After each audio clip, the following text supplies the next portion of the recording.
half hour. Lawmakers in D.C. are addressing Florida's unique algae problem and other water issues. More than half of the state's congressional delegation met. They're searching for solutions. Tonight, our Washington Bureau reporter Samantha-Jo Roth is joining us. She was there and has the latest. So, SJ, what is the first issue they're trying to tackle here? Well, Veronica, last year's red tide bloom was one of the worst in recent history, which is why scientists are reminding lawmakers that consistent funding is needed to collect research and to prevent it from happening again.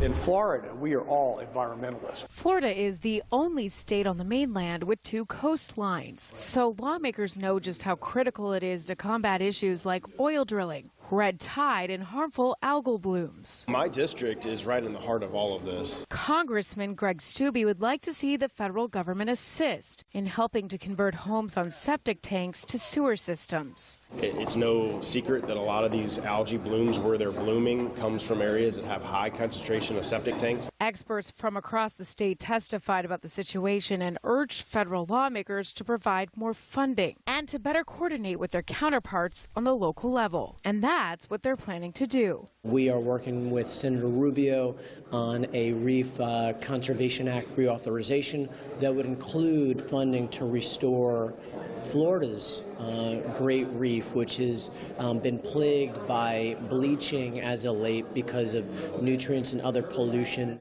This delegation, bipartisan across the aisle, really gets the importance of water from environmental concerns to economic concerns, and is really ready to take meaningful action moving forward. In addition to introducing legislation that would ban oil drilling off the eastern Gulf permanently, all 27 members of the state's congressional delegation recently sent a letter to the Interior Secretary demanding that oil rigs stay away from Florida's waters. We want to protect the environment. We don't want any offshore drilling anywhere near Florida.